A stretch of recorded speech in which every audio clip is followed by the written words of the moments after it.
ওই দিন মুসলমানেরা 3 ভাগে বিভক্ত হয়ে যাবে। এক ভাগ যুদ্ধের মাঠ ছেড়ে পালিয়ে যাবে, আল্লাহ কোনোদিন এদের তওবা কবুল করবেন না। একদল মুসলমান যুদ্ধের মাঠ ছেড়ে পালিয়ে যাবে, আল্লাহর নবী বলছেন সাল্লাল্লাহু আলাইহি ওয়াসাল্লাম, লা ইয়াতুব, আল্লাহ কোনোদিন তাদের তওবা কবুল করবেন না, আবাদা, কোনোদিন আল্লাহ সুবহানাহু ওয়া তাআলা তাদের তওবা কবুল করবেন না। ওয়া ইউকতালু সুলুসুহুম, 3 ভাগের 1 ভাগ ওই যুদ্ধে মারা যাবে।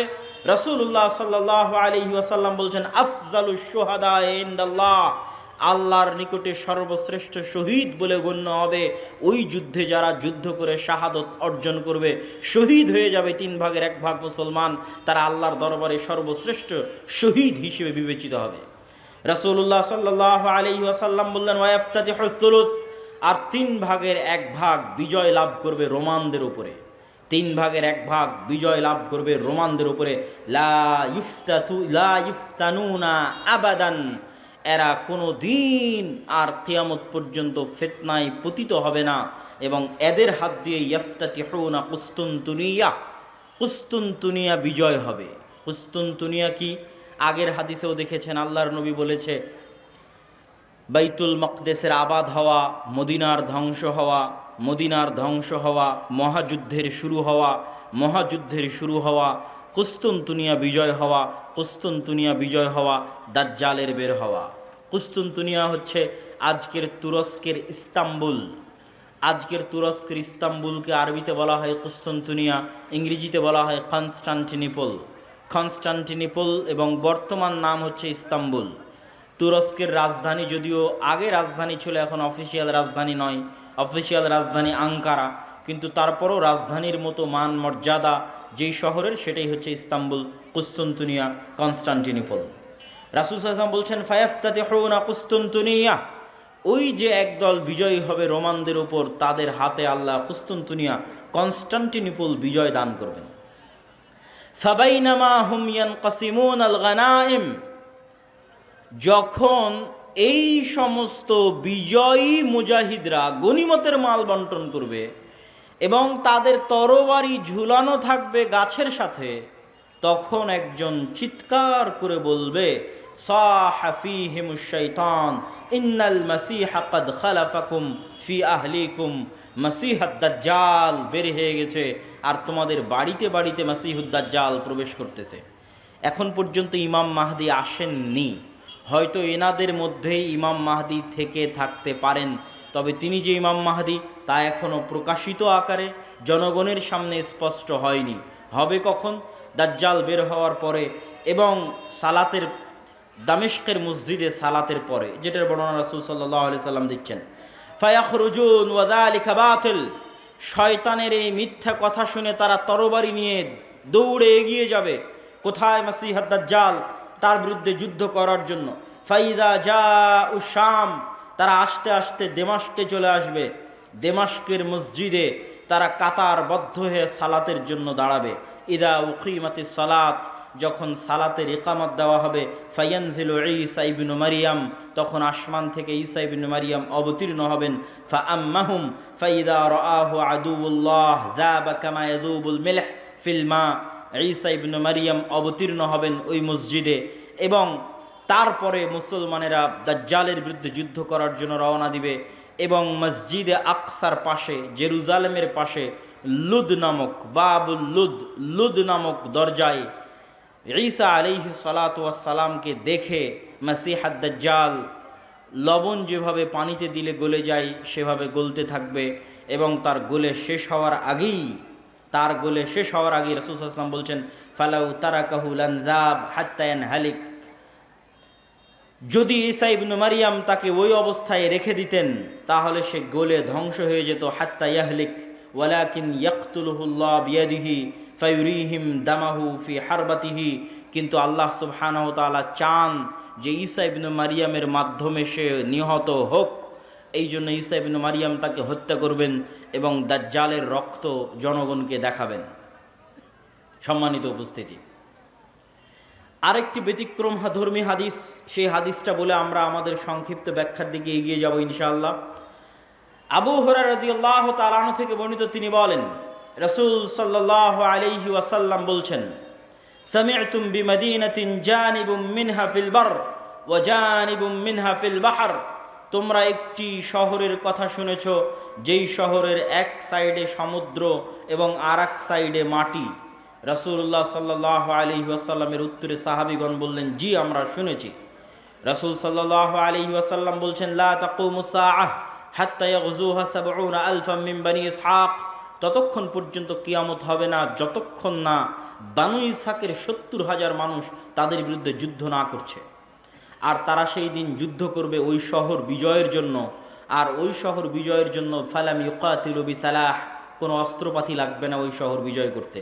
ওয়ালাম ইয়ারমু বিসাহমিন, কোনো তীর নিক্ষেপ করা লাগবে না ওই শহর বিজয় করতে। ক্বালু লা ইলাহা ইল্লাল্লাহু আল্লাহু আকবার, তারা শুধু আল্লাহু আকবার ধ্বনি দিবে, তাকবীর ধ্বনি দিবে।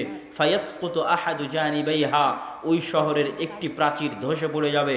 তারপরে দ্বিতীয়বার যখন তারা তাকবীর ধ্বনি দিবে তখন শহরের আরেকটি প্রাচীর ধসে পড়ে যাবে। তারা তৃতীয়বার যখন তাকবীর ধ্বনি দিবে তখন শহরের আরেকটি প্রাচীর ধসে পড়ে যাবে। ফাইফাররাজু লাহুম ফায়াদখুলুহা, তারা বিজয়ী বেশে ওই শহরে প্রবেশ করবে। ফায়াগনামু ফাবাইনাহুমা ইয়াকতাসিমুনাল মাগানিম, যেই মুহূর্তে তারা বিজয়ী বেশে শহরে প্রবেশ করবে আর গনিমতের মাল বন্টন করবে, তখন শয়তান চিৎকার করে বলবে, তোমাদের ঘরে দাজ্জাল প্রবেশ করে গেছে। সম্মানিত উপস্থিতি, পরপর আমরা 4টা হাদিস দেখলাম। এই 4টা হাদিস এক একজন এক একভাবে ব্যাখ্যা করতে পারে। আমি আগেও বলেছি যে যতদিন এই জিনিসগুলো না ঘটবে ততদিন এই জিনিসগুলোর প্রকৃত ব্যাখ্যা কেউ জানবে না। কিন্তু আমার কাছে সংক্ষিপ্তভাবে যেটা মনে হয়েছে যে উমরান ও বাইতুল মাকদেস আবাদ হওয়া, কেউ কেউ ব্যাখ্যা করে এই যুগের যে বাইতুল মাকদেস আবাদ হওয়া মানে ইহুদিরাই জেরুজালেম দখল করে নিবে এবং সেখানে বিশাল রাজধানী প্রতিষ্ঠা করবে। প্রতিষ্ঠা করার মাধ্যমে সে এটা পৃথিবীর একটি জাঁকজমকপূর্ণ একটা বিশাল বড় শহর, লন্ডন দুবাইয়ের মতো একটা বড় শহরে পরিণত হয়ে যাবে জেরুজালেম, যেটা থাকবে তাদের হাতে, আমাদের হাতে নয়। কেউ বলেছেন এটা। আর আমার কাছে সংক্ষিপ্তভাবে মনে হয়েছে যে উমরান ও বাইতুল মাকদেস আবাদ হওয়া মানে মুসলমানদের হাতেই বাইতুল মাকদেস থাকবে এবং মুসলমানেরাই বাইতুল মাকদেস বিজয় করবে এবং সেখানে সালাত সিয়াম সকল কিছু বাস্তবায়ন হবে এবং বাইতুল মাকদেস মুসলমানদের হাতে আগেই বিজয় হবে, তথা যে ঘটনাগুলো পরবর্তীতে সংঘটিত হচ্ছে সেগুলোর আগেই মুসলমানদের হাতে বাইতুল মাকদেস থাকবে। কখন থাকবে আল্লাহ সুবহানাহু ওয়া তাআলা ভালো জানেন। এবং বাইতুল মাকদেসের বিজয় হওয়া মানে মদিনার ধ্বংস হওয়া কি? হয়তো মদিনা অনাবাদ হয়ে যেতে পারে, মদিনার যে শান শওকত সেই শান শওকতে কমতি আসতে পারে, যে কোনো কারণে আসতে পারে। যেহেতু মুসলমানেরা বাইতুল মাকদেস ফিরে পেয়েছে সেহেতু বাইতুল মাকদেস কেন্দ্রিক মুসলমানদের নতুন কিছু তৈরি হতে পারে। যেমন উমাইয়া খেলাফাত আমলে যখন আবদুল্লাহ ইবনে জুবাইরের হাতে মক্কা এবং মদিনা ছিল, তখন উমাইয়া খলিফারা মক্কা মদিনা জিয়ারত করতে না পারার কারণে তারা তাদের সকল ধন সম্পদ খরচ করত বাইতুল মাকদেসের পিছনে। তথা এই মসজিদকে কেন্দ্র করে মুসলমানদের একটা ব্যস্ততা, শহর বন্দর সকল কিছু গড়ে উঠবে এই শহরকে কেন্দ্র করে এবং মদিনা অনাবাদ হয়ে যাবে। মদিনা অনাবাদ হয়ে গেলে যুদ্ধ শুরু হবে। কোন যুদ্ধ? যেই যুদ্ধ আমরা আলোচনা করলাম, এই যুদ্ধকে রাসূল সাল্লাল্লাহু আলাইহি সাল্লাম বলছেন আল মালহামা আল কুবরা। এবং এই যুদ্ধের বর্ণনা দিতে গিয়ে অন্য হাদিসে রাসূলুল্লাহ সাল্লাল্লাহু আলাইহি ওয়াসাল্লাম বলেছেন যে এই যুদ্ধে এত বেশি পরিমাণ মানুষ মারা যাবে যে একটা উড়ন্ত পাখি যদি আকাশে উড়তে থাকে তাহলে উড়তে উড়তে সে ক্লান্ত হয়ে যাবে, কিন্তু লাশের সারি সে উড়ে শেষ করতে পারবে না, এত বেশি পরিমাণ মানুষ মারা যাবে এই যুদ্ধে। আর এই যুদ্ধের পরপরই কুস্তুনতুনিয়া বিজয় হবে। মানে আজ তো ইস্তাম্বুল মুসলমানদের হাতে আছেই। হাদিসের ভাষায় বোঝা যায় যে ইস্তাম্বুল একদিন মুসলমানদের হাতে থাকবে না। আজ আছে কিন্তু একদিন থাকবে না। তথা আজকের যে তুরস্ক, এটা আজকে মুসলমানদের হাতে থাকলেও হাদিস প্রমাণ করছে যে দাজ্জাল যেই মুহূর্তে বের হবে ওই মুহূর্তে কনস্টান্টিনোপল, ইস্তাম্বুল, তুরস্ক মুসলমানদের হাতে নাই, থাকবে না। তথা সেটা মুসলমানেরা যে কোনো সময় হারিয়ে ফেলতে পারে, অদূর ভবিষ্যতে, নিকট ভবিষ্যতে। আল্লাহ সুবহানাহু ওয়া তাআলা ভালো জানে কখন হারিয়ে ফেলবে, কেন না হারালে বিজয় কিসের। আর যেই বিজয়ের কথা রাসূল সাল্লাল্লাহু আলাইহি সাল্লাম বলছেন, এই বিজয় নিকটে, কিয়ামতের নিকটবর্তী, দাজ্জাল বের হওয়ার পূর্ব মুহূর্তের বিজয়। সম্মানিত উপস্থিতি, তাহলে মোটামুটি যদি আমরা এই দুইটা জিনিসের ব্যাখ্যা এভাবে দাঁড় করাই যে বাইতুল মুকাদ্দাস আগেই মুসলমানেরা বিজয় করবে, সেটাই হচ্ছে বাইতুল মুকাদ্দাসের আবাদ। আর কুস্তুনতুনিয়া কিয়ামতের পূর্ব মুহূর্তে বিজয় হবে, তার অর্থ হচ্ছে কুস্তুনতুনিয়া মুসলমানেরা হারিয়ে ফেলবে, কনস্টান্টিনোপল মুসলমানেরা হারিয়ে ফেলবে। এখন হাদিসের আরও একটা অংশ ব্যাখ্যা করতে বাকি, রোম কারা? যে রোমানদের সাথে মুসলমানদের চুক্তি হবে এবং চুক্তির পরে সেই চুক্তি পুনরায় ভঙ্গ হয়ে মুসলমান এবং রোমানরা পরস্পর যুদ্ধ করবে, সেই যুদ্ধ, এই যুদ্ধ, সেই রোম কারা? এ বিষয়ে মুহাদ্দিসিনে কেরাম এবং মুফাসসিরিনে কেরামের মধ্যে মতভেদ হওয়ার সবচেয়ে বড় কারণ হচ্ছে, আল্লাহর নবীর যুগে রোম বলতে যাদেরকে বোঝানো হতো তাদের রাজধানী ছিল কনস্টান্টিনোপল। আল্লাহর নবীর যুগে, মানে যেই সময়ে আল্লাহর নবী এই হাদিস বলতেছেন, ওই সময়ে রোম বলে যাদের বোঝানো হতো তাদের রাজধানী তুরস্কের ইস্তাম্বুল, কনস্টান্টিনোপল। এবং মুসলমানেরা এটা কোনোদিনই বিজয় করতে পারেনি। মুসলমানেরা এটা বিজয় করেছে অনেক পরে, আজ থেকে 500 অথবা 600 বছর আগে। উসমানীয় খেলাফত আমলে মুসলমানেরা বিজয় করেছে, না উমাইয়া খেলাফত আমলে, না আব্বাসী খেলাফত আমলে কোনোদিন বিজয় হয়নি। ক্রুসেডের যুদ্ধ হয়েছে, তখনও মুসলমানরা ইস্তাম্বুল বিজয় করতে পারেনি। মঙ্গোলীয়রা মুসলমানদের বাগদাদে হত্যা করেছে, তখন মুসলমানরা ইস্তাম্বুল বিজয় করতে পারেনি। তারও পরে মুসলমানরা ইস্তাম্বুল বিজয় করেছে 1400 খ্রিস্টাব্দের দিকে, মুহাম্মদ আল ফাতেহ। তো এই জন্য রাসূল সাল্লাল্লাহু আলাইহি ওয়াসাল্লাম যখন রোম শব্দ বলতেছেন হাদিসে মদিনায়, তখন রোম মানে বর্তমান তুরস্কের কনস্টান্টিনোপল, ইস্তাম্বুল। আর তৎকালীন এই রোমে যারা বসবাস করত তারা হচ্ছে অর্থোডক্স খ্রিস্টান। আর আজকে ইতালির যারা রোম, ইতালির রাজধানী রোম, ইউরোপের যারা খ্রিস্টান, আমেরিকার যারা খ্রিস্টান, তারা হচ্ছে ক্যাথলিক খ্রিস্টান। এবং তাদের মধ্যে বিশ্বাসগত এবং আকীদাগত পার্থক্য আছে অনেক বিষয়ে, পদ এবং পদবীগত পার্থক্য আছে, কৃষ্টি কালচার, সামাজিক আচার ব্যবহারগত পার্থক্য আছে। তাহলে রোম বলতে আমরা যদি তৎকালীন রোম ধরি, তথা অর্থোডক্স খ্রিস্টানদের হাতে যখন কনস্টান্টিনোপল ছিল, সেই অর্থোডক্স খ্রিস্টানেরা এখন বসবাস করে রাশিয়ায়। রাশিয়া এবং ইউক্রেনের যুদ্ধের অন্যতম একটা কারণ হচ্ছে ইউক্রেনে ইউরোপিয়ান এবং আমেরিকানেরা ক্যাথলিক খ্রিস্টানের চর্চা বাড়াচ্ছিল, যেটা রাশিয়া কখনোই চায় না যে তার আশেপাশের কোনো দেশে ক্যাথলিক খ্রিস্টানের চর্চা বাড়ুক, কেননা তারা মানে অর্থোডক্স খ্রিস্টান। এবং আমার এর উপর বিস্তারিত ভিডিও আছে ইতেসাম টিভিতে, রাশিয়া এবং ইউক্রেনের উপর, যেখানে এই পয়েন্টে আরও বিস্তারিত ইন ডিটেইলস আলোচনা করা আছে। তাহলে আল্লাহর নবীর যুগের রোম যদি ধর্মীয় দৃষ্টিকোণ থেকে তাদের পরিচয় দেখি, যে আল্লাহর নবী যেই সময়ে হাদিস বলছেন ওই সময়ে রোম বলতে কাদের বোঝা হতো, তাহলে কনস্টান্টিনোপলে যে অর্থোডক্স খ্রিস্টানেরা ছিল তাদেরকে বোঝানো হতো। তারা আজ কোথায় আছে? তারা আজ রাশিয়াতে আছে। এবং রাশিয়া যে যুদ্ধগুলো লড়ে, সেই যুদ্ধগুলোর পিছনে অনেক ধর্মীয় কারণ আছে, যেটাও আমি আমার ওই ভিডিওতে স্পষ্ট আকারে, ডকুমেন্টারি আকারে দেখিয়েছি, যে এই যুদ্ধগুলো শুধু বাহ্যিক কোনো কারণে লড়াই করা হয় না, বরং ধর্মীয় কারণে লড়াই করা হয়।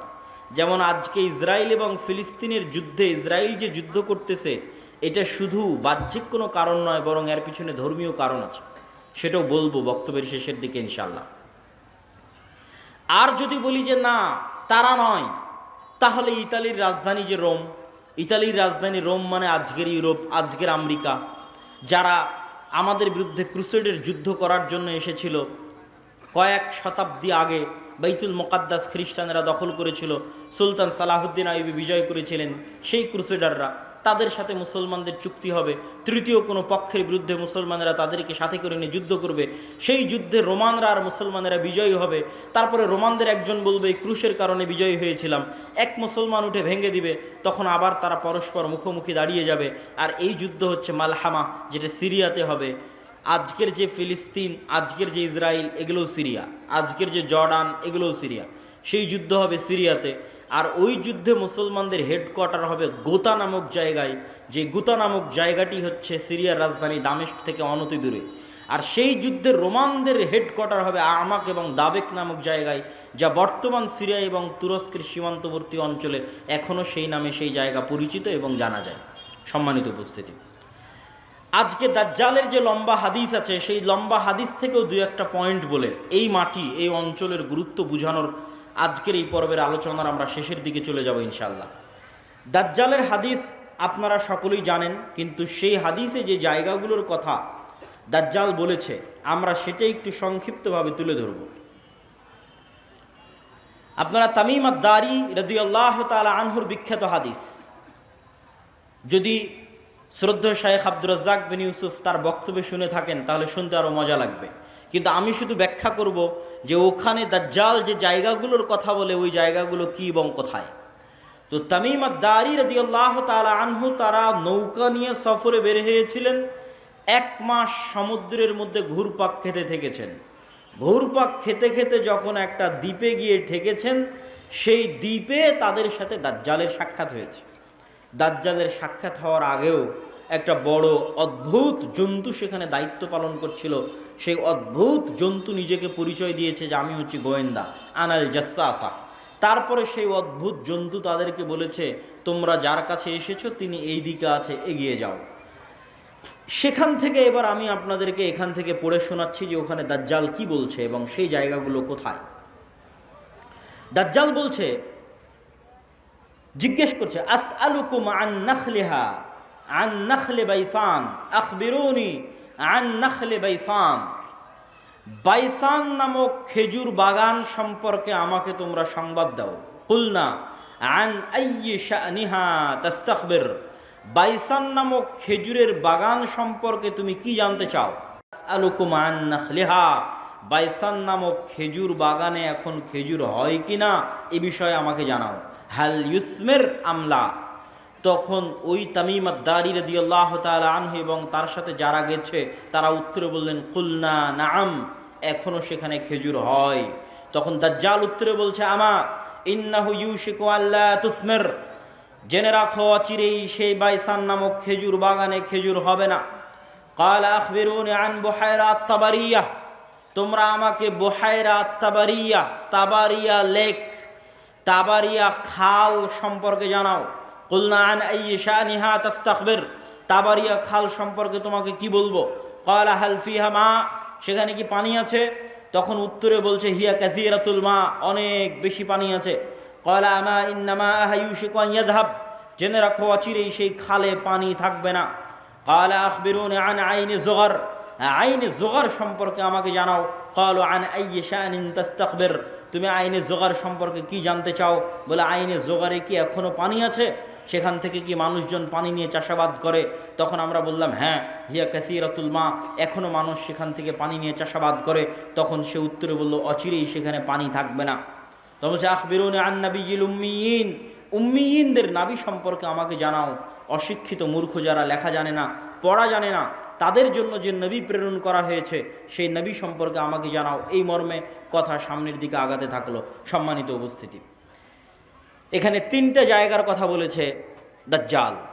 আশ্চর্যজনক হলেও সত্য যে আজকের পৃথিবীতে এই 3টি জায়গায়, তন্মধ্যে বাইসান নামক খেজুরের বাগান এবং জোগার নামক ঝর্ণা, এই 3টাকে এক্সাক্ট চিহ্নিত করা খুব কঠিন হয়ে যায়।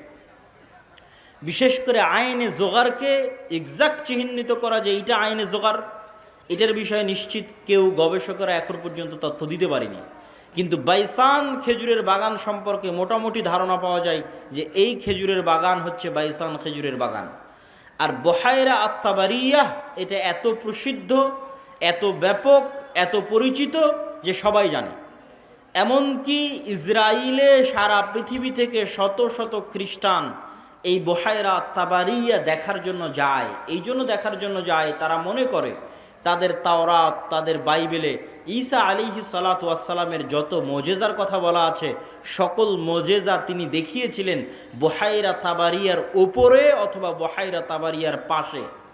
সেই মোজেজা যদি হয় অন্ধ ব্যক্তিকে চক্ষুস্মান করে দেওয়া, সেই মজেজা যদি হয় টাকওয়ালা ব্যক্তির মাথায় চুল গজিয়ে দেওয়া, সেই মজেজা যদি হয় মৃত ব্যক্তিকে জীবিত করা, এগুলোর অধিকাংশ মজেজা তাদের বিশ্বাস অনুযায়ী ঈসা আলাইহিস সালাতু ওয়াস সালাম এই লেক, এই খালের পাশে অথবা তার উপরে তিনি করে দেখিয়েছিলেন, এই জন্য তারা দেখতে আসে। এবং এইটা চলমান বর্তমান ইসরায়েলের সীমানার অন্তর্ভুক্ত। এবং আনুমানিক গবেষণা অনুযায়ী বাইসানের খেজুরের বাগান এবং জোগারের ঝর্ণা এবং তাবারিয়ার লেক, তিনটাই বর্তমান ইসরায়েলের সীমানার অন্তর্ভুক্ত, যেই জায়গাগুলোর কথা এই হাদিসে দাজ্জাল তামিম আদ-দারি রাদিয়াল্লাহু তাআলা আনহুকে জিজ্ঞেস করতেছে। তাহলে একদম যদি আমরা সামারি এবং সারমর্ম করি, তাহলে কিয়ামতের পূর্ব মুহূর্তে যা যা সংঘটিত হবে, সব বড় বড় ঘটনা এই মাটিতে, এই জমিনে সংঘটিত হবে, শামের মাটিতে সংঘটিত হবে। আল মসজিদ আল আকসা, বাইতুল মুকাদ্দাস কেন্দ্রিক যে এরিয়া, যে জগৎ, যে দেশ, সেখানে সংঘটিত হবে। এবং আমি আমার অতীতের বক্তব্যগুলোতে বলেছি যে বাইতুল মুকাদ্দাসই একমাত্র কারণ পৃথিবীর, যেই কারণে পৃথিবীর 90% মানুষ যুদ্ধে জড়িয়ে যেতে পারে, যেই কারণে পৃথিবীর 90% মানুষ যুদ্ধে জড়িয়ে যেতে পারে, তার অন্যতম একটি কারণ হচ্ছে মসজিদ আকসা। কেননা পৃথিবীর তিনটা ধর্মের মানুষ এই মসজিদের দাবিদার। ইহুদিরা দাবিদার, খ্রিস্টানেরা দাবিদার, আমরা মুসলমানেরা দাবিদার। যেহেতু তিনটা ধর্মই আসমানি দিন, আসমান থেকে এসেছে, তিনটা ধর্মের গ্রন্থই আসমানি গ্রন্থ, ওই দুইটা গ্রন্থে বিকৃতি এসেছে, ওই দুইটা ধর্মে বিকৃতি এসেছে। ইসলামে বিকৃতি আসেনি, কোরআনে বিকৃতি আসেনি। কিন্তু যেহেতু একই জায়গা থেকে আগত, এই জন্য ঘটনা আমরা যে বিষয়ে আলোচনা করছিলাম যে বর্তমান মসজিদে আকসা এবং বর্তমান বাইতুল মুকাদ্দাস পৃথিবীর তিনটা ধর্মের নিকটে পবিত্র স্থান। আর এই পবিত্র স্থান হওয়ার কারণ হচ্ছে এই তিনটা ধর্মই আব্রাহামিক রিলিজিয়ান, সেমেটিক রিলিজিয়ান। এই তিনটা ধর্মই মিল্লাতে ইব্রাহিমের দাবিদার, তথা ইব্রাহিম আলাইহিস সালাতু ওয়াস সালামের হিস্ট্রি, ইতিহাসের সাথে কানেক্টেড। আর সেমেটিক রিলিজিয়ান মানে নূহ আলাইহিস সালাতু ওয়াস সালামের 3 সন্তান তার সাথে নৌকায় উঠেছিলেন। একজনের নাম ইয়াফেস, একজনের নাম হাম, আর একজনের নাম সাম। ইয়াফেসের বংশধরেরা হচ্ছে সাদা চামড়া, ইউরোপ, আমেরিকা, রাশিয়া। সামের বংশধরেরা হচ্ছে সেমেটিক তথা মেটে, শ্যামা, হালকা সাদা, হালকা শ্যামা, হালকা মেটে। India, Pakistan, Bangladesh, Saudi, Kuwait, Qatar, Bahrain, এরা হচ্ছে সামের বংশধর। হাম হচ্ছে আফ্রিকান, টোটাল আফ্রিকান এরিয়া হচ্ছে নূহ আলাইহিস সালামের সন্তান হামের বংশধর। তো পৃথিবীতে আল্লাহ যত নবী পাঠিয়েছেন, সকল নবী সামের বংশে পাঠিয়েছেন। সামের বংশে ইব্রাহিম আলাইহিস সালাতু ওয়াস সালাম। এই জন্য একটা মজার জিনিস, যারা অনলাইনে আমাদের দেখছেন তারা মনে রাখতে পারেন যে কালার ডিসক্রিমিনেশনের শিকার যারা হন ইউরোপ এবং আমেরিকায়, গায়ের রঙের কারণে ডিসক্রিমিনেশনের শিকার হওয়া, বৈষম্যের শিকার হওয়া, কেননা তাদের মধ্যে একটা আভিজাত্য বোধ কাজ করে যে আমি হচ্ছি সাদা চামড়ার, আর এশিয়া থেকে যারা এসেছে তারা সাদা চামড়ার নয়। আপনি দীর্ঘদিন থাকলে এই জিনিসটা ভিতর থেকে অনুভব করতে পারবেন, এই বৈষম্য। তো এটা আপনারা মজার জিনিস জেনে রাখতে পারেন যে ইউরোপ, আমেরিকা, তারা যতই সাদা চামড়ার হোক, তারা যেই নবীকে সম্মান করে, শ্রদ্ধা করে, সেই নবী সাদা চামড়ার ছিলেন না। মানে ঈসা আলাইহিস সালাতু ওয়াস সালাম, ঈসা আলাইহিস সালাতু ওয়াস সালামের গায়ের রং আর আমার নবী মুহাম্মদ সাল্লাল্লাহু আলাইহি ওয়াসাল্লামের গায়ের রং এক। মানে শ্যামা, মেটে, সাদা চামড়ার সাদা নয়। তথা গোটা ইউরোপ এবং আমেরিকার মানুষ যেই নবীর অনুসারী, যেই নবীর মূর্তি তাদের গির্জায় বানিয়ে রেখেছে, যেই নবীর মা মারিয়াম আলাইহা সালাতু ওয়াস সালামের মূর্তি তাদের গির্জায় বানিয়ে রেখেছে, তারা কেউই সাদা চামড়ার ছিলেন না। এই জন্য বলেছি সেমেটিক রিলিজিয়ান। তথা আল্লাহ সুবহানাহু ওয়া তাআলা সামের বংশে সকল নবী দিয়েছে, ইব্রাহিমের বংশে পরবর্তী সকল নবী পাঠিয়েছে। পৃথিবীর তিনটা ধর্ম ইব্রাহিম আলাইহিসসালামের মিল্লাতের দাবিদার। এর কিছু কমন উদাহরণ আপনাকে দিই। ইব্রাহিম আলাইহিসসালামকে আমরা বলি ইব্রাহিম, তারা বলে আব্রাহাম। ইব্রাহিম আলাইহিসসালামের ছেলে ইসহাককে আমরা বলি ইসহাক, তারা বলে আইজ্যাক, আইজ্যাক নিউটন। যিনি আইজ্যাক তিনি ইসহাক। ইসহাক আলাইহিসসালামের ছেলেকে আমরা বলি ইয়াকুব আলাইহিসসালাম, তারা বলে জ্যাকব। যিনি জ্যাকব তিনি ইয়াকুব। ইয়াকুব আলাইহিসসালামের ছেলে ইউসুফ আলাইহিসসালামকে আমরা বলি ইউসুফ, তারা বলে জোসেফ। সেন্ট জোসেফ স্কুল মানে হজরত Yusuf school. There is no difference, কোনো পার্থক্য নয়। যদি আপনি বলেন সেন্ট জোসেফ স্কুল, তাহলে ওরা আপনি যে ইউসুফকে জানেন তাকে উদ্দেশ্য করছে, যে হজরত ইউসুফ আলাইহিসসালাম স্কুল। এভাবে আমরা যাকে বলছি দাউদ আলাইহিসসালাম, তারা তাকে বলছে ডেভিড। জাস্ট নামের উচ্চারণের পার্থক্য, কিন্তু ঘটনার মধ্যে মিল আছে। আমরা বলছি নূহ, তারা বলছে নোয়াহ। ঘটনার বর্ণনা ধারা বিবরণীতে কিছুটা পার্থক্য আছে, কিন্তু মূল ঘটনাগুলো একই। তথা আদম এবং হাওয়ার যে ঘটনা কোরআনে বর্ণনা করা আছে, কাছাকাছি ঘটনা। ইহুদি, খ্রিস্টান এবং ইসলাম এই তিনটা ধর্ম আব্রাহামিক রিলিজিয়ান। এই জন্য ঘটনার ধারা বিবরণীতে পার্থক্য হলেও মূল ঘটনা একই। তথা তাওরাত এবং ইঞ্জিলে আজও লেখা আছে যে মানুষ বানর থেকে তৈরি হয়নি, মানুষ আদম আলাইহিসসালাম থেকে তৈরি হয়েছে। আমরা বলছি আদম, তারা ওভাবেই বলতেছে। আমরা বলছি হাওয়া, তারা বলছে ইভ। হাওয়া আলাইহিসসালামের নামটা চেঞ্জ হয়ে গেছে, ঘটনা একই। আমরা যেমন আমাদের কোরআনে মহাপ্লাবনের ঘটনা আছে নূহ আলাইহিসসালামের, কাছাকাছি ওই রকমই মহাপ্লাবনের ঘটনা আজও তাওরাত এবং ইঞ্জিলে আছে। ঘটনার ধারা বিবরণীতে পার্থক্য হতে পারে, কেন ওগুলো বিকৃত হয়ে গেছে। ঠিক তেমনি কুরবানির কথা, ইব্রাহিম আলাইহিসসালাম তার সন্তানকে কুরবানি করছেন, এই কথা তাওরাত জাবুর ইঞ্জিলেও আছে।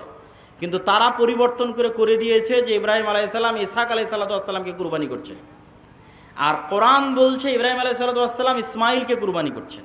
তো যাক, আমরা সরাসরি বাইতুল মুকাদ্দাসের দিকে চলে আসি এবং আমার বক্তব্যের শেষের দিকে এগিয়ে যাওয়ার চেষ্টা করব। তো ইব্রাহিম আলাইহিসসালামের দুই সন্তান ইসহাক এবং ইসমাইল। আজকের পুরো পৃথিবীর ইসরায়েল কেন্দ্রিক যে পলিটিক্স, ফিলিস্তিন কেন্দ্রিক যে পলিটিক্স, এটা যদি বুঝতে চান তাহলে আপনাকে এই জিনিসটা ক্লিয়ার কনসেপ্ট রাখতেই হবে যে আসলে কেন এই জিনিসগুলো ঘটতেছে। তো ইব্রাহিম আলাইহিসসালামের দুই সন্তান ইসহাক এবং ইসমাইল। ইসহাক আলাইহিসসালাম হচ্ছেন সারা আলাইহিসসালামের সন্তান, আর ইসমাইল হচ্ছে হাজেরা আলাইহিসসালামের সন্তান। ইব্রাহিম আলাইহিসসালাম সারার সন্তান ইসহাককে নিয়ে থাকতেন জেরুজালেমে। ইব্রাহিম আলাইহিসসালাম থাকতেন কোথায়? জেরুজালেমে। আল্লাহ কোরআনে বলছেন নাজ্জাইনাহু ওয়া লূতান ইলাল আরদিল্লাতী বারাকনা ফিহা লিল আলামিন। আমি ইব্রাহিমকে আশ্রয় দিয়েছি এই মাটিতে, লূতকে আশ্রয় দিয়েছি এই মাটিতে, যেই মাটিতে আমি বরকত রেখেছি সারা পৃথিবীর মানুষের জন্য, ওই মাটি জেরুজালেমের মাটি।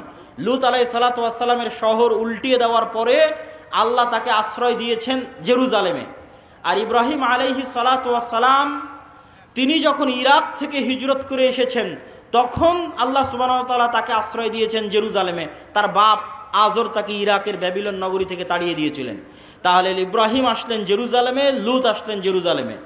ইব্রাহিমের সন্তান ইসহাক ছিল জেরুজালেমে, ইসহাকের সন্তান ইয়াকুবও ছিল জেরুজালেমে। আর ইব্রাহিম আলাইহিসসালাম আরেক সন্তান ইসমাইলকে রেখে আসলেন 1500 কিলোমিটার দূরে মক্কায় কাবা ঘরের পাশে।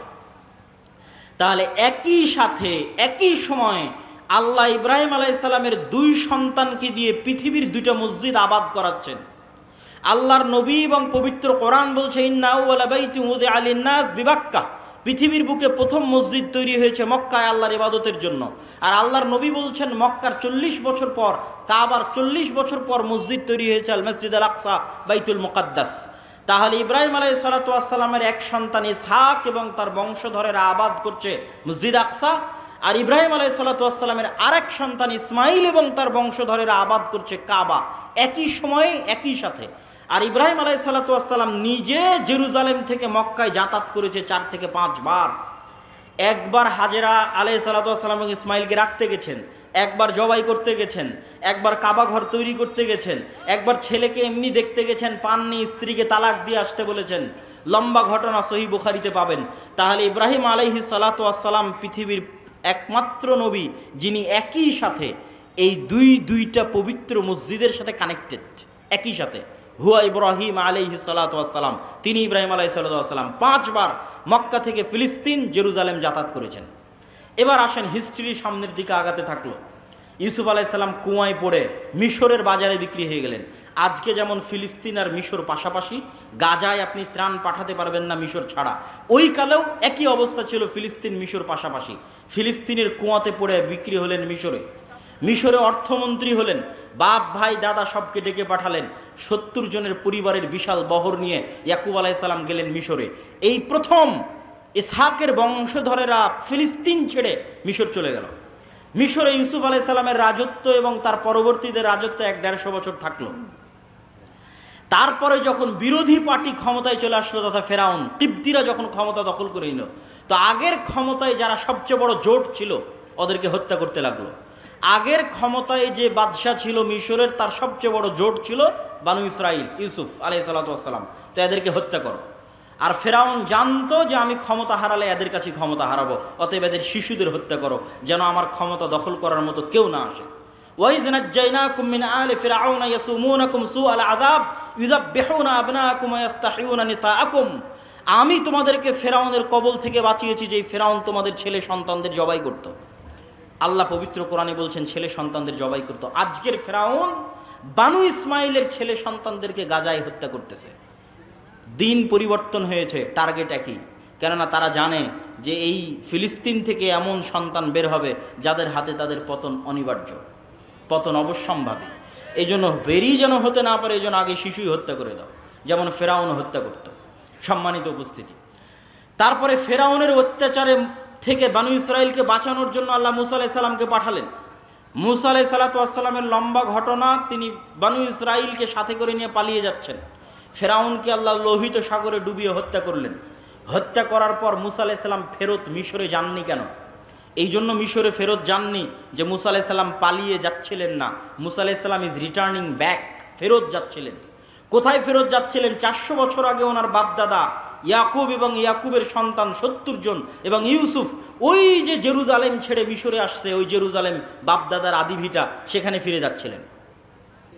ইতিহাসের সত্য মিথ্যা জানা যায় না, কিন্তু ইতিহাসে লেখা আছে যে ইউসুফ আলাইহিস সালাম মিশরে মারা গেলেও তাকে তিনি ওসিয়ত করে গেছিলেন কবর দেওয়ার জন্য জেরুজালেমে। আর মুসা আলাইহিস সালামের কথা তো সহিহ বুখারীতে রাসূল সাল্লাল্লাহু আলাইহি ওয়াসাল্লাম বর্ণনা করতেছেন, যেটা ধারা বিবরণীতে আমি আসব।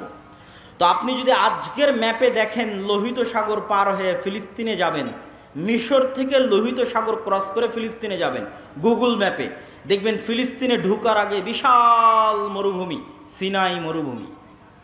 আর ওই ফিলিস্তিনে তখন বসবাস করত তৎকালীন বিশ্বের সবচেয়ে শক্তিশালী গোত্র, তাদের নাম আমালেকা গোত্র। তো ওদের সাথে যুদ্ধ করে জিতে জেরুজালেম জয় করতে হবে, এই জন্য অপেক্ষায় বসে আছেন সিনাই মরুভূমিতে। সিনাই মরুভূমি যেহেতু মরুভূমি, আর লোহিত সাগরের পানি যেহেতু লবণাক্ত, এই জন্য কোনো খাবার নাই, না মরুভূমিতে কোনো ফলমূল হয়, না মরুভূমিতে কোনো পানি আছে।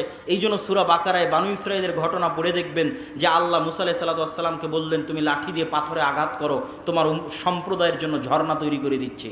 তুমি আল্লাহর কাছে দোয়া করো, আর জান্নাত থেকে মান্না এবং সালোয়া পাঠিয়ে দিচ্ছে, জান্নাত থেকে পাখির আকারে এবং গাছে ঝুলন্ত আকারে, বাড়ির উপরে গাছে ঝুলন্ত আকারে জান্নাত থেকে মান্না এবং সালোয়া আসতো, কেননা মরুভূমিতে কোনো খাবার ছিল না। তারপরে মুসা আলাইহিস সালাতু ওয়াস সালাম তাদের নিয়ে জেরুজালেম বিজয় করতে যাবেন মর্মে যুদ্ধের ঘোষণা দিলেন। এরা ছিল নিমক হারাম কওম। আল্লাহর এত বড় নিয়ামত দেখার পরও এরা বলল, ইযহাব আনতা ওয়া রাব্বুকা ফাকাতিলা, মুসা আপনি আর আপনার আল্লাহ গিয়ে যুদ্ধ করেন, আমরা যুদ্ধ করতে পারবো না। বলেন নাউজুবিল্লাহ। এই জন্য মুসা আলাইহিস সালাম জেরুজালেম বিজয় করতে পারেননি।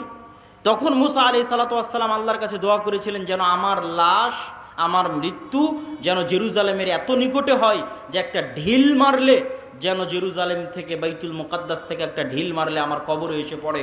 মুহাম্মদ সাল্লাল্লাহু আলাইহি ওয়াসাল্লাম বুখারীর হাদিসে বলছেন, আমি যদি আজ ফিলিস্তিনে থাকতাম তোমাদের দেখাতাম যে কোথায় মুসা আলাইহিস সালাতু ওয়াস সালামের কবর আছে। সম্মানিত উপস্থিতি, তারপরে ধারা বিবরণী আমি সংক্ষিপ্ত আকারে আজকের পর্যন্ত আপনাকে আমি বুঝিয়ে দিচ্ছি। তারপরে ইউশা বিন নুনের মাধ্যমে জেরুজালেম বিজয় হলো। আমার আগের বক্তব্য শুনে দেখবেন আল্লাহ জেরুজালেম বিজয়ের দিন সূর্যকে থামিয়ে দিয়েছিলেন। সূর্যকে থামিয়ে দিয়ে ইউশা বিন নুন জেরুজালেম বিজয় করেছিলেন। তারপরে আস্তে আস্তে আস্তে আস্তে দাউদ এবং সুলাইমান আলাইহিসসালাতু ওয়াসসালাম আসলেন। দাউদ এবং সুলাইমান আলাইহিসসালাতু ওয়াসসালাম পৃথিবীর সবচেয়ে বড় রাজত্ব জেরুজালেমে কায়েম করলেন। সুলাইমান আলাইহিসসালাম দ্বিতীয়বার মসজিদ আকসা নির্মাণ করালেন জিনদেরকে দিয়ে। আর পৃথিবীর অত শক্তিশালী অত বড় রাজত্ব পৃথিবীতে আগে আর কোনোদিন হয়নি, পরেও কোনোদিন হবে না, সেটা কায়েম হলো জেরুজালেমে। তারপরে দাউদ এবং সুলাইমানের পরে আস্তে আস্তে চলে আসলেন ঈসা আলাইহিসসালাতু ওয়াসসালাম। ঈসা আলাইহিসসালাতু ওয়াসসালামের মা মারিয়াম কোন মসজিদের খাদেম ছিলেন? মসজিদ আকসার খাদেম ছিলেন। ঈসা আলাইহিসসালাতু ওয়াসসালাম কোন শহরে জন্ম নিয়েছেন? এই জেরুজালেম, এই নগরীতে জন্ম নিয়েছেন। এই জন্যই তো আপনি খ্রিস্টানদের যদি বলেন তোমাদের গোটা দুনিয়া দিয়ে দিব, ইউরোপ আমেরিকা, জেরুজালেম দিব না, তাহলে হবে না। কেননা এখানে তারা যাকে নবী বলে শ্রদ্ধা করছে তার স্মৃতি এই শহরে আছে। ঈসা আলাইহিসসালাতু ওয়াসসালামের স্মৃতি এই শহরে আছে। ঈসা আলাইহিসসালামের আম্মা মারিয়াম আলাইহাসসালাতু ওয়াসসালামের স্মৃতি এই মসজিদে আছে। আর ইহুদিদের স্মৃতি আছে এই যে মুসা, দাউদ, সুলাইমান, তাদের লম্বা স্মৃতি বললাম। ইয়াহইয়া এবং জাকারিয়া আলাইহিসসালাতু ওয়াসসালাম এই শহরেই ছিলেন। ঈসা আলাইহিসসালাতু ওয়াসসালাম দিয়ে আল্লাহ বানু ইসরাইলের নবী দেওয়া বন্ধ করে দিলেন। ওই যে ইসহাক আলাইহিসসালাতু ওয়াসসালাম থেকে শুরু হয়ে গোটা দুনিয়ার হিস্ট্রি আপনাকে 5 মিনিটে বলে দিলাম। ঈসা আলাইহিসসালাতু ওয়াসসালামে এসে আল্লাহ বানু ইসরাইলের নবী পাঠানো স্টপ। ওই যে এবার 5000 বছর যাবত ইব্রাহিমের আর এক সন্তান, তার সন্তানেরা আবাদ করতেছে মক্কায় কাবা, 1000 বছর যাবত আবাদ করতেছে। আল্লাহ ওটাকে সেভ রেখেছিলেন। পৃথিবী আল্লাহ সুবহানাহু ওয়া তাআলা কীভাবে ফাংশন করবেন এটা তার পূর্ব পরিকল্পিত, পূর্ব প্ল্যান। সেই ফাংশন করার জন্য ইব্রাহিম আলাইহিসসালাতু ওয়াসসালামের এই সন্তানে মাত্র একজন নবী আল্লাহ সুবহানাহু ওয়া তাআলা পাঠিয়েছেন, তিনি হচ্ছেন আমাদের নবী মুহাম্মদ সাল্লাল্লাহু আলাইহি ওয়াসাল্লাম, যিনি মক্কায় আসলেন। মক্কায় এসে তিনি নবীর দাবি করলেন এবং হেরাক্লিয়াসের দরবারে আবু সুফিয়ানকে জিজ্ঞেস করা হলো যে মুহাম্মদ সাল্লাল্লাহু আলাইহি ওয়াসাল্লামের পূর্বে কি আর কেউ নবী দাবি করেছিল? আবু সুফিয়ান বলল, না, মুহাম্মাদের পূর্বে মক্কায় আর জীবনে কোনোদিন কেউ নবী দাবি করেনি। হেরাক্লিয়াস বলল, যদি বলতে যে তার পূর্বে কেউ নবী দাবি করেছিল তাহলে আমি বলতাম দেখা দেখি নবী দাবি করছে। যেহেতু পূর্বে কেউ নবী দাবি করেনি, অতএব ভাবতে হবে যে মুহাম্মদ সাল্লাল্লাহু আলাইহি ওয়াসাল্লাম কেন নবী দাবি করছেন। তুমি আমাকে বলো, ওই মক্কায় মুহাম্মদ সাল্লাল্লাহু আলাইহি ওয়াসাল্লামের পূর্বে কেউ কি রাজা বাদশাহ ছিল? আবু সুফিয়ান বলছে, না, কেউ তো রাজা বাদশাহ ছিল না। 1000 বছর যাবৎ আমরা জানি না যে এই বংশে এই অঞ্চলে কোনোদিন রাজত্ব ছিল, বরং আজীবন এরা রোমান এবং পারস্য এম্পায়ারের অধীনে তাদের জীবন কাটেছে। ওখানে কোনোদিন রাজত্ব তৈরি হয়নি, মক্কা কেন্দ্রিক কোনো রাজত্ব তৈরি হয়নি। তখন বলছে, তাহলে তো অবশ্যই ভাবতে হয়, যদি তুমি বলতে এখানে কোনোদিন রাজা ছিল তাহলে আমি বলতাম যে বাপের দেখা দেখি, বাপদাদার সম্পত্তি, বাপদাদার রাজত্ব ফিরে পাওয়ার জন্য এখন নিজে নবুয়তের দাবি করছে। যেহেতু মক্কা কেন্দ্রিক কোনোদিন রাজত্ব তৈরি হয়নি, মক্কায় কোনোদিন কেউ নবী দাবি করেনি, আবার তোমরা বলছো যে ওখানে ইব্রাহিমের সুন্নাত পাওয়া যায়, মানে হেরাক্লিয়াস স্বপ্নে দেখেছিল আরবদের মধ্যে যারা খাতনা করে। হেরাক্লিয়াস সব পাদ্রীদের ডেকে বলছে কারা খাতনা করে? পাদ্রীরা বলল শুধু ইহুদিরা খাতনা করে। বললাম, না, আমি স্বপ্নে দেখেছি আরবদের মধ্যে কারা খাতনা করে। আরবদের মধ্যে কেউ খাতনা করে আমি তো জানি না। তখন আবু সুফিয়ানকে ডেকে নিয়ে এসে জানা গেল মক্কার কোরাইশরা যুগ যুগ ধরে খাতনা করে আসতেছে। কেন? মক্কার কোরাইশদের আদি পিতা তো ইসমাইল আলাইহিসসালাতু ওয়াসসালাম, যিনি ইব্রাহিমের সন্তান। এটা ইব্রাহিমের সুন্নাত, মিল্লাতে ইব্রাহিমের সুন্নাত। সম্মানিত উপস্থিতি, এই জায়গায় হলো সুপারিয়রিটিতে ধাক্কা। ইহুদি এবং বানু ইসরাইলের যে সুপারিয়রিটির থিওরি, পৃথিবীর মাত্র 2টা জাতি এত ভয়ঙ্কর সুপারিয়রিটিতে বিশ্বাস করে যা পৃথিবীর আর কোনো জাতি বিশ্বাস করে না, একটা ব্রাহ্মণ আর একটা ইহুদি। হিন্দুদের মধ্যে যে 4টা গ্রুপ আছে তার মধ্যে একটা হচ্ছে ব্রাহ্মণ। তারা বিশ্বাস করে যে তারা হচ্ছে খোদার মাথা থেকে, তাদের প্রভুর মাথা থেকে সৃষ্টি হয়েছে, এই জন্য তাদের সম্মান মর্যাদা সবার উপরে, বাকি সব তাদের গোলাম। শূদ্র বৈশ্য ক্ষত্রিয় যা আছে সব তাদের গোলাম। আর এরা বিশ্বাস করে যারা আল্লাহর সন্তান, বলেন নাউজুবিল্লাহ, এরা বিশ্বাস করে আর আল্লাহর সন্তান। এবং এদের সবচেয়ে বড় গর্ব হচ্ছে যে ইব্রাহিমের সন্তান, ইসহাকের বংশধর। যদিও আজকের আধুনিক বিশ্বে কোনো প্রমাণ নাই যে চলমান ইসরায়েলে যারা বসবাস করছে এরা ইব্রাহিম আলাইহিসসালাতু ওয়াসসালামের ব্লাডলি কানেক্টেড। কী জন্য প্রমাণ নাই? আমার আগের আলোচনা থেকেই দলিল পেয়ে যাবেন। আগের আলোচনায় বলেছি ইব্রাহিম আলাইহিসসালাতু ওয়াসসালাম নূহের সন্তান সামের বংশধর, না নূহের সন্তান হামের বংশধর, না নূহের সন্তান ইয়াফিসের বংশধর? কি বক্তব্য শুনলেন? কার বংশধর? সামের বংশধর। আর সেমেটিকদের গায়ের কালার কীরকম হয়? সেমেটিকদের গায়ের কালার হচ্ছে মেটে, শ্যামা, সাদা চামড়া তো ইয়াফিস। তাহলে ইউরোপ এবং আমেরিকার গায়ের চামড়া, গায়ের কালার নিয়ে এসে ফিলিস্তিনে বসে দাবি করবা যে তুমি ইসাক আলাইহিসসালামের বংশধর, ইয়াকুব আলাইহিসসালামের বংশধর, দিস ইজ ইম্পসিবল। এটা হতেই পারে না, অসম্ভব। অন্তত গায়ের চামড়ায় তো মিলতে হবে, গায়ের রঙে তো মিলতে হবে। এই জন্য কোনো ঐতিহাসিক ডকুমেন্ট নাই যে তারা তার সন্তান, কিন্তু দাবি করে। তো ওই দাবির ভিত্তিতে আমরা আলোচনা করতেছি যে তাদের যে সুপারিয়রিটি থিওরি, যে আমরা আল্লাহর সন্তান এবং আমরা ইব্রাহিম আলাইহিসসালামের অমুক সন্তানের পরবর্তী বংশধর, এই জন্য আমাদের জন্য দয়া, আমাদের জন্য রহমত, আর বাকি পৃথিবীর সব গোলাম। সবকে যদি আমরা মেরে হত্যা করি তবুও কোনো পাপ হবে না। ভাই, এটা বিশ্বাস করে, আল্লাহর কসম করে বলছে, এটা বিশ্বাস করে, না হলে এত নিষ্ঠুর হওয়া মানুষের জন্য সম্ভব নয়।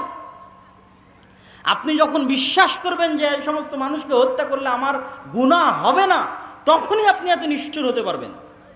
যে গত 10 দিনে আপনি 9-10,000 মানুষকে হত্যা করছেন, কিন্তু আপনার অন্তর কাঁপে না। কেন কাঁপে না? আপনি তো বিশ্বাসই করেন না যে গুনাহ হবে।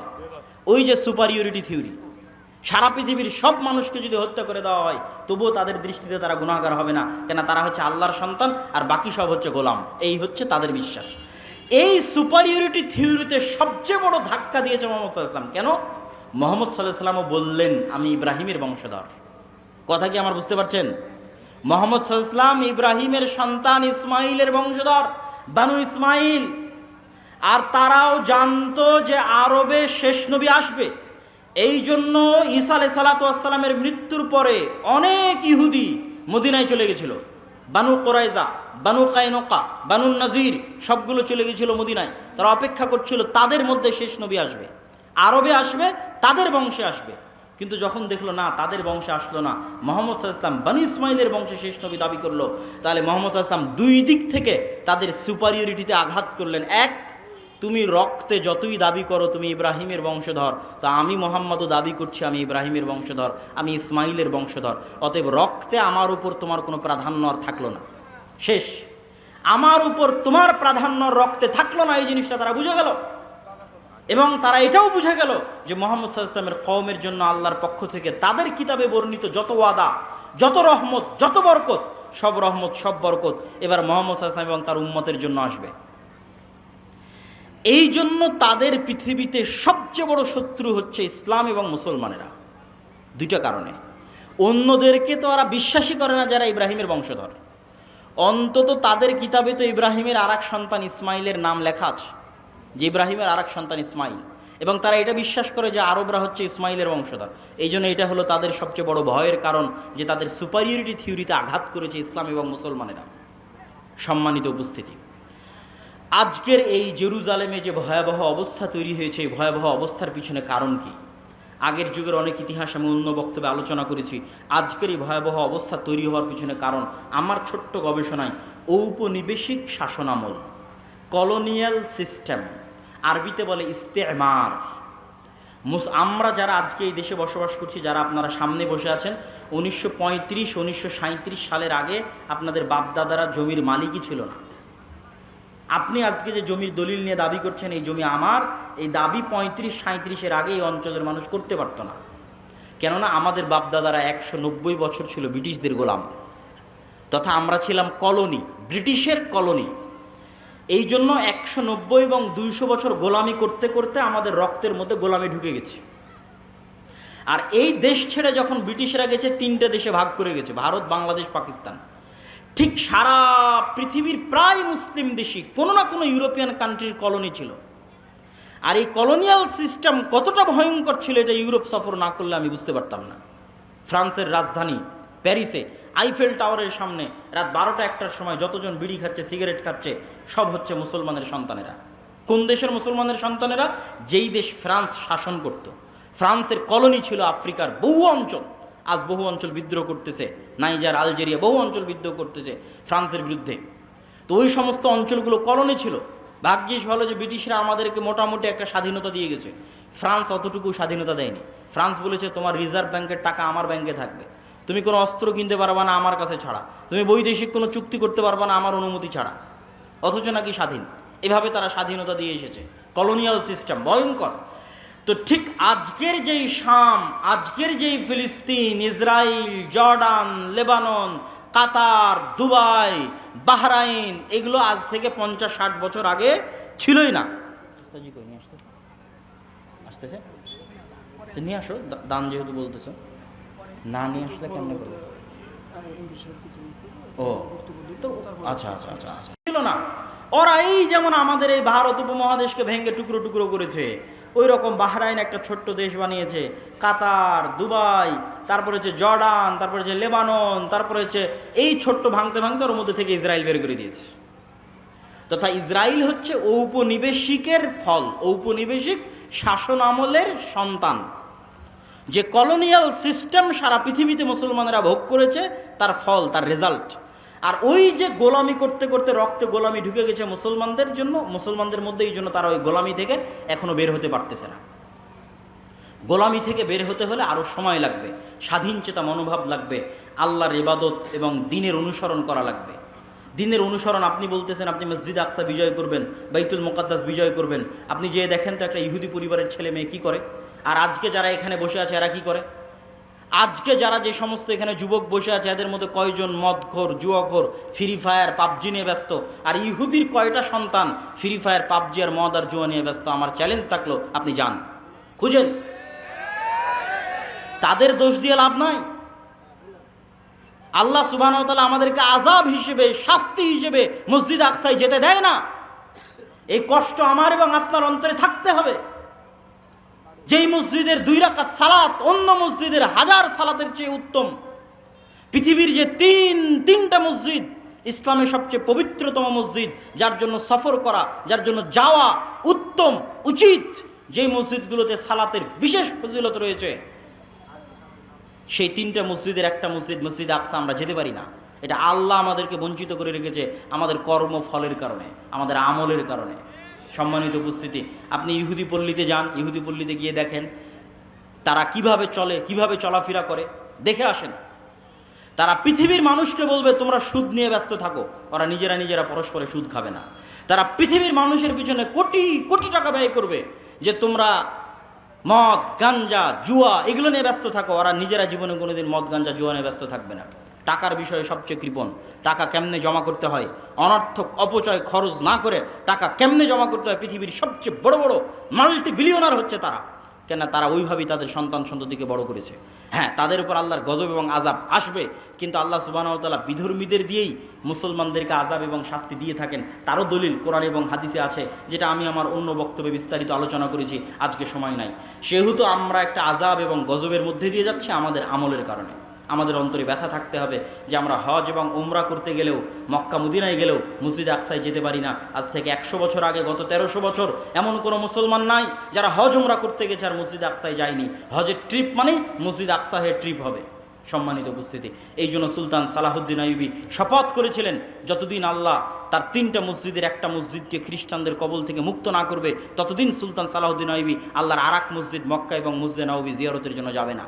আল্লাহর মসজিদকে বন্দি দশায় রেখে, আল্লাহর মসজিদকে মানুষের সালাত মুক্ত অবস্থায় রেখে তিনি কিভাবে আল্লাহর আরেক মসজিদ জিয়ারতের জন্য যাবেন, এই ব্যথায় তিনি যুদ্ধ করতেন। এই জন্য আপনাদের সন্তান সন্ততি পরবর্তী বংশধরের অন্তরে এই ব্যথা, এই বিশ্বাস এবং আমলের পরিবর্তনের মাধ্যমে আমরা বিজয় অর্জন করতে পারি। যেহেতু আল্লাহর ওয়াদা যে বিজয়ী হব, বক্তব্যের শুরুতেই হাদিস পড়ে দিয়েছি যে পাথর বলবে, গাছ বলবে, ওয়াদা হবে। আল্লাহর নবী বলেছেন হবে, আজ না হলে যেদিন ইমাম মাহদি আসবেন সেই দিন হবে। কিন্তু আমরা যদি তার আগেও যে হবে না তা না, তার আগেও হতে পারে। সুলতান সালাহুদ্দিন আইয়ুবীর হাত দিয়ে আল্লাহ বিজয় করায়নি, করিয়েছে। আমাদের হাত দিয়েও আল্লাহ বিজয় করাতে পারে, কিন্তু তার জন্য আমলের পরিবর্তন লাগবে, আখলাকের পরিবর্তন লাগবে। সম্মানিত উপস্থিতি, আজকের যে অনুষ্ঠানটা আয়োজন হচ্ছে, এই অনুষ্ঠানের মূল লক্ষ্য উদ্দেশ্য হচ্ছে মসজিদ ভিত্তিক দিন শিক্ষা, মসজিদ ভিত্তিক মক্তবকে শক্তিশালী করা। আমরা আপনাদের এই অঞ্চলে সফর দিয়েছিলাম, গোটা মোহনপুর অঞ্চলে আমি নিজে সফর দিয়েছি। মোটামুটি কিছু মসজিদে মসজিদ ভিত্তিক মক্তব আছে, কিছু মসজিদে নাই। তো এই যে শিক্ষায় আমরা পিছিয়ে, জ্ঞানে আমরা পিছিয়ে, অথচ তারা আমাদের চেয়ে শিক্ষা এবং জ্ঞানে এগিয়ে। তো আমাদের যে জ্ঞানে পিছিয়ে এবং বিশেষ করে ধর্মীয় জ্ঞানে আরও পিছিয়ে, কেননা আমাদের দেশের 90% ছেলে মেয়ে যায় স্কুলে আর 2 থেকে 3% যায় মাদ্রাসায়। ওই যে 90 থেকে 95% গেল স্কুলে, তাদের জন্য কোনো একাডেমিক সিলেবাস নাই দিন শেখানোর।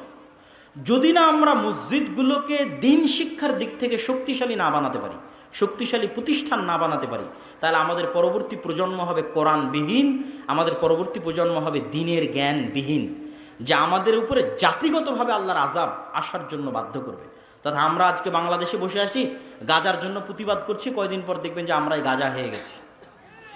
কথা বুঝতে পেরেছেন?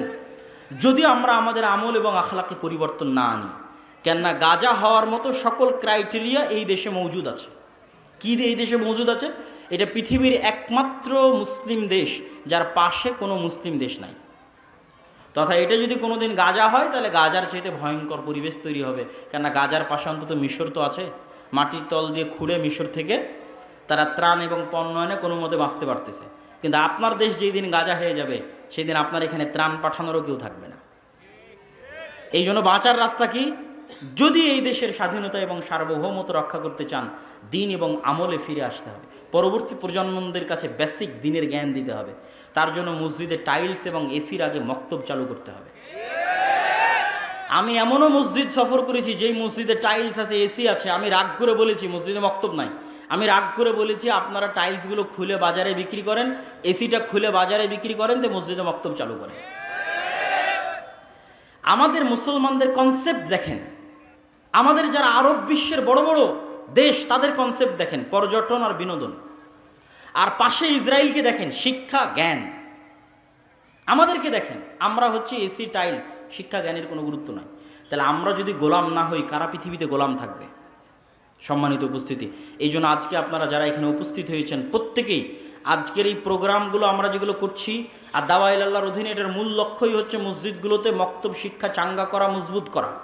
তো আপনারা যারা এখানে বিভিন্ন অঞ্চল, বিভিন্ন এলাকা থেকে উপস্থিত হয়েছেন, আপনাদের যে মসজিদগুলোতে মক্তব আছে, আমাদের সিলেবাস নিয়ে যাবেন।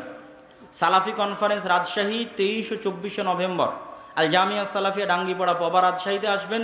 আপনাদের মক্তবের জন্য সিলেবাস নিয়ে যাবেন, উন্নত মানের সিলেবাস। এবং মক্তবগুলোকে কেন্দ্রীয়ভাবে সেন্ট্রালি ম্যানেজমেন্ট করার জন্য আমাদের পক্ষ থেকে সার্বিক সুযোগ সুবিধা আপনাদেরকে দেওয়া হবে।